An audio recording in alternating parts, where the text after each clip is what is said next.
தேங்காய் பால் ரசம் எப்படி செய்கிறேன்னு வீடியோக்குள்ளே போய் பார்க்கலாம் வாங்க. தேங்காய் பால் ரசம் தான் செய்ய போகிறோம். அதுக்கு ஒரு முடி தேங்காய் எடுத்துருக்கேன், ஒரு கொத்து மல்லித்தலை, ஒரு தடவை கருவேப்பிலை எடுத்துருக்கேன், ஒரே ஒரு சின்ன சைஸு தக்காளி, ஜீரகம், மிளகு, பூண்டு, பெருங்காயத்தூள். இப்போ ஒரு லெமன் சைஸு புளி எடுத்து ஊற வச்சுருக்கேன். தேங்காய் வந்து மிக்ஸி ஜாரில் போட்டு அடித்து பால் எடுத்துக்குவோம். அந்த ஒரு லெமன் சைஸ் புளி கரைச்சி வச்சுக்கோமா, ஒரு தக்காளி கரைச்சிக்குவோம். அதிலே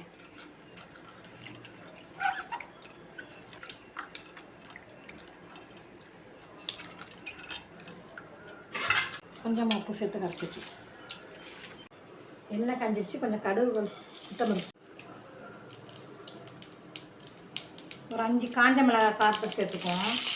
ஒரு கொத்து கருவேப்பிலை சேர்த்துக்குவோம். சீரகம், மிளகு, பூண்டு நசுக்கி வச்சுருக்கேன், பெருங்காயத்தூள் எல்லாத்தையும் சேர்த்துப்போம். அதில் புளி தண்ணியை ஊற்றி கொதிக்க வைப்போம். தண்ணி கொஞ்சம் நேரம் புளி தண்ணி கொதிச்சா கொஞ்சமாக மஞ்சத்தூள் தேங்காய் பாலை ஊற்றிக்குவோம். ஊற்றி ஒரு ஜஸ்ட்டு லைட்டாக ஒரு இது வந்தோடனே இறக்கி வச்சிட வேண்டியதுதான்.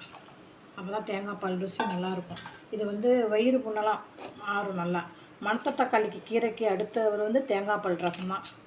இப்போ வந்து மல்லித்தலை போட்டுப்போம்.